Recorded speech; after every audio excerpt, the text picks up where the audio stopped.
बोलिए बांके बिहारी लाल की, बोलिए गोवर्धन गिरिराज जी महाराज की। भक्तजनों, गिरिराज जी महाराज भारतवर्ष के उत्तर प्रदेश राज्य में मथुरा जिले में स्थित हैं। यहाँ भक्तजन आते हैं और भगवान श्री कृष्ण के प्यारे गिरिराज जी की परिक्रमा लगाकर उनकी और गोविंद हरि की कृपा को प्राप्त करते हैं। भक्तों, गोवर्धन गिरिराज जी इतने महान कैसे बने, कैसे कृष्ण कन्हैया लाल जी के राज दुलारे बने और कैसे इनका संबंध देवराज इंद्र के मान घटाने से है, आइए वेद पुराणों में वर्णित ये पावन गाथा आज मैं आपको संगीतमय रूप में सुनाता हूँ। एक बार फिर मेरे साथ बोलिए, बोलिए बांके बिहारी लाल की, श्री गोवर्धन गिरिराज जी महाराज की।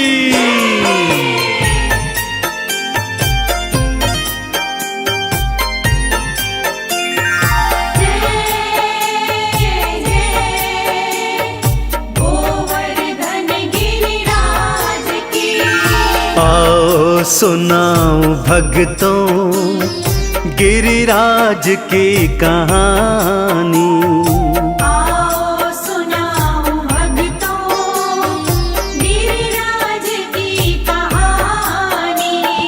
है कृष्ण की ये लीला वेदों ने है बखानी।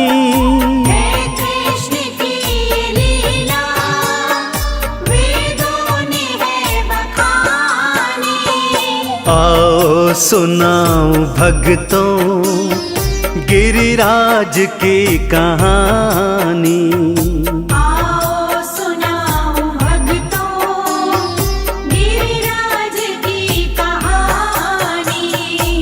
कथा इस प्रकार से है भक्तों। आषाढ़ का महीना था। भगवान श्री कृष्ण अन्य गोप ग्वालों के साथ वन में गैया चरा रहे थे कि तभी कुछ गैया गोवर्धन पर्वत की तलहटी की ओर चली गई। भगवान कृष्ण और ग्वाले जब गैया माता को लेने वहां गए तो क्या देखते हैं कि कुछ गोपिकाएं तरह तरह के पकवान बनाकर रंग बिरंगे वस्त्र पहनकर देवराज इंद्र की स्तुति गा रही हैं, नाच रही हैं। भगवान कृष्ण के पूछने पर वो उन्हें बताती हैं कि यदि इंद्र देवता प्रसन्न होंगे तभी तो इस माह में अच्छी वर्षा होगी और तभी धन धान उगेगा और हरियाली छाएगी, जिससे हमारी गौ माता चारा प्राप्त करेगी। कान्हा अचंबे में घर की ओर आते हैं और घर आकर माँ यशोदा को देखते हैं तो क्या पाते हैं, आइए सुनते हैं।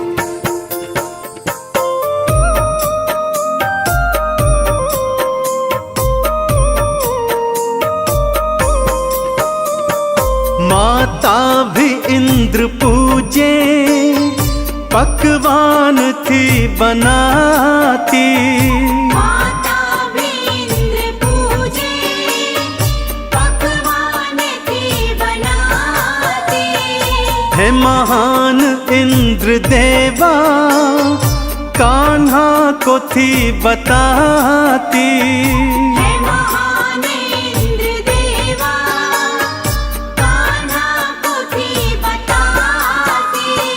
माता की सुन के वाणी हुई कृष्ण को हैरानी। आओ सुनाओ भक्तों गिरिराज की कहानी। मैया के समझाने पर कृष्ण कन्हैया माँ यशोदा से कहते हैं कि माँ, सारी सृष्टि में वर्षा करवाना तो इंद्र देवता का कार्य ही है, फिर भला इनकी पूजन अर्चन क्यों करनी पड़ती है। मैया ने बात सुनी अनसुनी कर दी। तब कान्हा ने यही बात गोप गोपिकाओं को जाकर बताई और समझाया कि यदि पूजन करना है तो गोवर्धन पर्वत का पूजन करना चाहिए। यही पर्वत तो मेघों को हमारे गोकुल के ऊपर रोकता है ताकि वर्षा होती है। इसी से हमारे गोवर्धन पर्वत पर हरियाली छाती है, जिसे गैया माता चारा समझकर खाती है और ढेर सारा दुग्ध देती है। इसलिए मेरी बात मानो और इंद्र का पूजन अर्चन बंद कर गोवर्धन पर्वत की पूजा अर्चना आरंभ करो। भगवान कृष्ण की बात गोप गोपिकाओं की समझ में आ गई। उन्होंने इंद्र की पूजा बंद कर दी और गोवर्धन पर्वत की पूजा आरंभ कर दी। इधर हर आषाढ़ के महीने देवर्षि नारद इंद्र की पूजा देखने गोकुल में आते थे। इस वर्ष भी जब वो गोकुल में आए तो क्या देखते हैं, आइए सुनते हैं। ॐ नमो भगवते वासुदेवाय नमः। गोपियों ग्वाल मिलके गिरिराज को है पूजे। गोपियों ग्वाल मिलके गिरिराज को है पूजे। और इंद्र को जरा भी कोई ग्वाल भी न पूजे। और इंद्र को जरा भी कोई ग्वाल भी न पूछे। अभी इंद्र को मैं जाके सारी कहूँ कहानी। आओ सुनाओ भक्तों गिरिराज की कहानी। देवर्षि नारद यह सब देखकर इंद्र के दरबार में आए और सारी बात इंद्र को सुनाई। इंद्र ने जब ये सुना कि समस्त गोकुल वासियों ने उसका पूजन अर्चन बंद कर दिया है, बहुत क्रोधित हो गया और मेघों को आदेश दिया कि जाओ और गोकुल के ऊपर इतनी वर्षा करो कि सारा गोकुल डूब जाए। ध्यान रखना कोई बचने ना पाए। मेघ बेचारे सत्य जानते थे कि भगवान श्री कृष्ण तो साक्षात श्री हरि का अवतार हैं, पर क्या करते, अपने देवराज इंद्र की आज्ञा कैसे ना मानते। सो गोकुल के ऊपर गए और बारिश बरसाने लगे। पहले तो सबने सोचा आषाढ़ का महीना है, रिमझिम बारिश हो रही है, परंतु जब 3 दिन तक लगातार बारिश हो गई, सारा गांव डूबने लगा, तब सारे गोप गोपिकाएं श्री कृष्ण के पास में आए और शिकायत के स्वर में उनसे ये कहने लगे।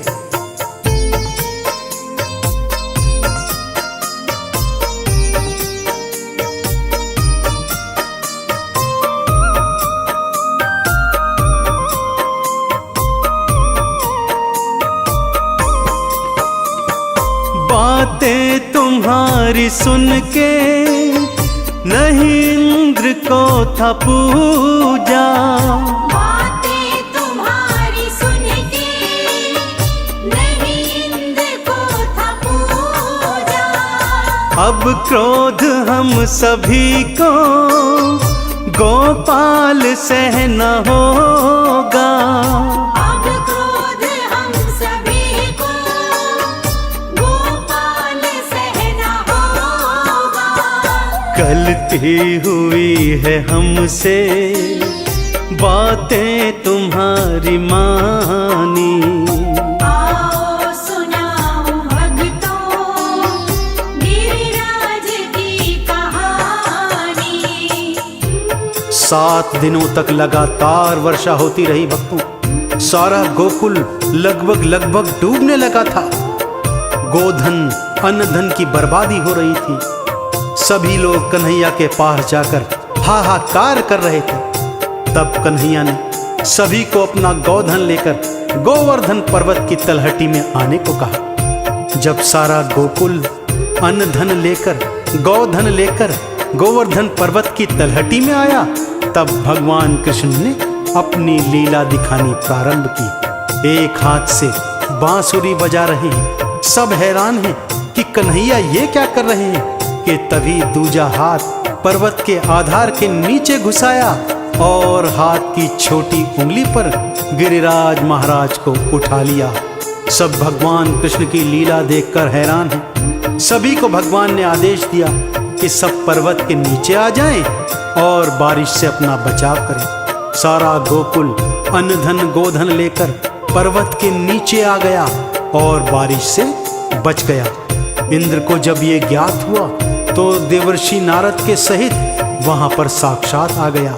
तब क्या देखता है कि एक हाथ से तो कान्हा बांसुरी बजा रहे हैं और दूजे हाथ में इतना विशाल गोवर्धन गिरी मात्र एक नाखून की नोक पर उठा रखा है।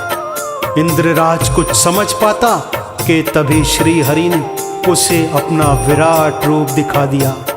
विराट रूप देखकर इंद्र थर थर कांपने लगा और भगवान श्री कृष्ण के चरणों में नतमस्तक हो गया। ॐ नमो भगवते वासुदेवाय नमः। एक हाथ मुरली साजे दूजे गिरी उठाए, एक हाथ मुरली साजे दूजे गिरी उठाए, और रूप अपना विष्णु दिए इंद्र को दिखाए। और रूप अपना विष्णु दिए इंद्र को दिखाए। चरणों में आके उसने गलती की माफी मांगी। आओ सुनाओ भक्तों गिरिराज की कहानी। इंद्र ने मेघों को तत्काल आदेश दिया कि बारिश बंद कर दे और कान्हा की शरण में आकर हाहाकार करने लगा। कृष्ण कन्हैया ने उसे समझाया कि हे इंद्र, पूरी सृष्टि में बारिश करवाना ये तेरा कार्य है, फिर तू अपनी पूजा क्यों करवाता है। इस पर इंद्र ने कहा, भगवन, आज के बाद मैं पूरी सृष्टि में आवश्यकता अनुसार बारिश करवाऊंगा, परंतु कृपा कर मुझ पर क्रोध न करें। भगवान कृष्ण ने कहा, हे इंद्र, मैं तुम पर क्रोधित नहीं हूं, परंतु तुम्हारे नेत्र खोलना भी आवश्यक था। इंद्र क्षमा मांगकर देवर्षि नारद के साथ स्वर्गलोक लौट गया और इधर सभी गोप ग्वाले कान्हा और गिरिराज जी महाराज की जय जयकार करने लगे। तभी से भक्तों गिरिराज जी महाराज भगवान श्री कृष्ण के लाडले माने जाते हैं, बड़भागी माने जाते हैं, जिन्हें भगवान कृष्ण ने अपनी उंगली पर धारण किया था। तो ऐसे गिरिराज जी महाराज की परिक्रमा लगाकर उनका और श्री कृष्ण का आशीर्वाद प्राप्त करते हैं। एक बार फिर मेरे साथ बोलिए, बोलिए कृष्ण कन्हैया लाल की, बोलिए गोवर्धन गिरिराज जी महाराज की।